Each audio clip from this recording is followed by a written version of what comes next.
Victor लेबुफ्ले। देर से स्पष्टता, नैतिक दुख और अपनी पसंदों की जिम्मेदारी। विक्टर लेबुफ्ले की आत्मा का साक्ष्य, जो ओसेओ ई ओ इन्फर्नो के दूसरे भाग में प्रस्तुत किया गया है, आत्मवाद के अनुसार नैतिक परिणामों के तंत्र को मजबूती से प्रकट करता है। उनकी कहानी दिखाती है कि आध्यात्मिक दर्द बाहरी दंडों से नहीं, बल्कि स्वार्थी चुनावों, नैतिक लापरवाही और भौतिक जीवन के दौरान अपनी आत्मा की आवाज सुनने से इनकार करने के प्रति जागरूकता से उत्पन्न होता है। विक्टर लेबुफ्ले तीव्र दुख की स्थिति में प्रकट होते हैं, लेकिन पूरी स्पष्टता के साथ। वे अपनी स्थिति को स्पष्ट रूप से समझते हैं, की गई गलतियों को स्वीकार करते हैं और मानते हैं कि उनकी वर्तमान स्थिति उस तरीके का प्रत्यक्ष परिणाम है जिससे उन्होंने जीवन व्यतीत किया। यह स्पष्टता एक केंद्रीय बिंदु है, मानसिक भ्रम नहीं है, जो हुआ उसके बारे में अज्ञानता नहीं है, विचलन और उसके परिणामों की स्पष्ट जागरूकता है। आधुनिक गहन मनोविज्ञान इस स्थिति को समझने में मदद करता है।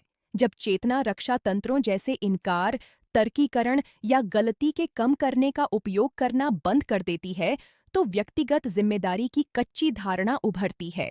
सत्य के साथ यह मुठभेड़ दर्दनाक हो सकती है, लेकिन यह किसी भी परिवर्तन प्रक्रिया के लिए पहला वास्तविक कदम भी है।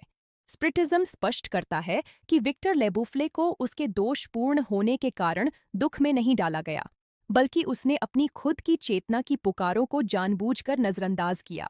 वह स्वीकार करता है कि उसके पास विचार करने, बदलने और अलग तरीके से कार्य करने के अवसर थे, लेकिन उसने तात्कालिक संतोष, स्वार्थ और अपने कार्यों के परिणामों के प्रति उदासीनता का रास्ता चुना। आधुनिक विज्ञान इस तर्क को मजबूत करता है कि बार बार किए गए निर्णय व्यक्तित्व की संरचना को गहराई से आकार देते हैं। मानसिक और भावनात्मक आदतें समय के साथ मजबूत होती हैं। आध्यात्मिक स्तर पर, जहां कोई भौतिक व्याकुलताएं नहीं होती, ये आंतरिक पैटर्न पूरी स्पष्टता के साथ प्रकट होते हैं। जब ये व्यापक नैतिक मूल्यों के साथ असंगत होते हैं, तो दुख की अवस्थाएं उत्पन्न होती हैं। विक्टर लेबुफ्ले के गवाह के एक और महत्वपूर्ण बिंदु है ईश्वरीय न्याय के प्रति विद्रोह की अनुपस्थिति। वह किसी को दोष नहीं देता, न ही वह अपने भाग्य का शिकार बनता है और न ही अपनी स्थिति की वैधता पर सवाल उठाता है। इसके विपरीत वह स्वीकार करता है कि उसका दर्द उसकी अपनी पसंद का स्वाभाविक परिणाम है। यह स्वीकृति, हालांकि दर्दनाक है, पहले से ही एक महत्वपूर्ण प्रगति का प्रतिनिधित्व करती है। स्पिरिटिज्म दिखाता है कि विक्टर लेबुफ्ले का दुख अंतिम नहीं है।